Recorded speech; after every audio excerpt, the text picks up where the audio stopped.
kebutuhan di bulan Ramadan semakin meningkat. Apalagi cewek, harus mikirin nanti masak apa, buka sama apa. Kalau jam-jam segini tuh harusnya ke pasar ya, beli bahan baku buat dimasak. Tapi rasanya malas banget buat ke pasar. Badan tuh udah lemes, haus. Aduh, mau belanja online tapi gak bisa ditawar. Pengennya sih langsung pergi ke pasar, tapi gimana ya, males banget. BTW, kalian udah tahu belum definisi pasar? Pengertian pasar gitu? Yuk ikut aku. Halo teman-teman, balik lagi sama aku, Kaulan. Nah, di sini aku mau ngasih tahu atau menjelaskan mengenai pasar. Aduh, kalian di sini ada yang malas banget gak sih ke pasar? Kayak panas, banyak debu, becek. Aduh, apalagi di bulan Ramadan ya. Kita lemes badannya, malas banget mau kemana-mana, terutama ke pasar. Manja banget sih, ini kan bulan Ramadan, gak boleh banyak ngeluh. Karena semua yang kamu lakukan itu adalah ladang pahala. Cepet Gih jelasin materinya. Ya juga ya. Oh ya teman-teman, kalian tim yang suka pergi ke pasar tradisional atau tim yang suka pergi ke pasar modern seperti Alfamart, Kmart, dan lain-lainnya? Kalau aku sih kemana aja boleh, yang penting barangnya ada, bersih, terus murah. Tapi secara general, kalian tahu gak sih artinya pasar? Kalau secara umum sih, kita pergi ke pasar untuk membeli kebutuhan kita, itu aja kan.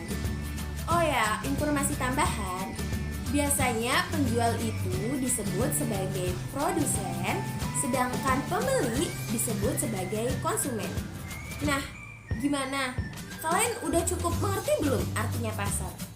Tadi katanya pasar sebagai tempat bertemunya penjual dan pembeli. Tapi kalau online shop kan gak ketemu. Gimana tuh? Jelasin dong. Iya, bener juga. Sekarang zaman udah berkembang sangat amat luar biasa, dimana teknologi benar-benar canggih. Smartphone kita yang biasa kita gunakan juga bisa loh buat kita belanja.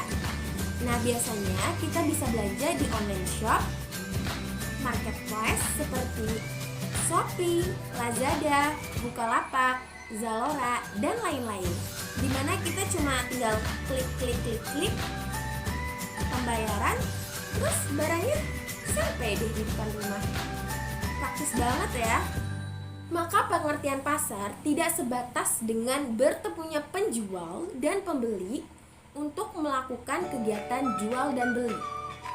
Sekarang pasar dapat diartikan sebagai bertemunya penjual dan pembeli secara langsung maupun tidak langsung dengan kegiatan jual beli barang dan jasa.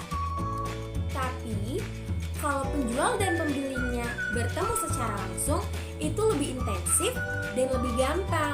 Karena apa? Tentunya kalau penjual dan pembeli bertemu secara langsung, berkomunikasi secara langsung, itu akan lebih intensif dan lebih bagus. Karena pembeli bisa bertanya langsung kepada penjual apakah produk ini, apakah kelebihan produk ini, apakah dapat memenuhi dan memuaskan kebutuhan kita atau tidak. Tapi kalau untuk pembelian secara online, pasar online itu juga bisa dipertanyakan kepada penjualnya melalui media sosial. Bisa lewat chat, WhatsApp maupun telepon. Masa nggak tahu sih? Pasti sering nih. Siapa nih yang sering-sering belanja online, check out, nggak mikirin isi dompet, yang penting kepuasan pribadi terpenuhi. Nah, gimana? Udah ngerti belum pengertian pasar? Definisi pasar?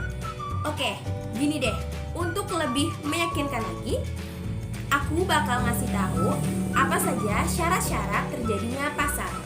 Yang pertama itu ada penjual, yang kedua itu ada pembeli, Yang ketiga yaitu ada barang yang diperjualbelikan. Dan yang terakhir adalah tersedianya kesepakatan antara penjual dan pembeli. Gimana? Udah paham kan pengertian pasar atau definisi pasar itu? Dengan pemaparan dan penjelasan yang aku jelaskan tadi, kalian tim belanja secara langsung atau tim belanja secara online? Yang penting nyaman ya, dan dapat memenuhi kebutuhan kita. Saya Wulandari, undur diri. Wassalamualaikum warahmatullahi wabarakatuh.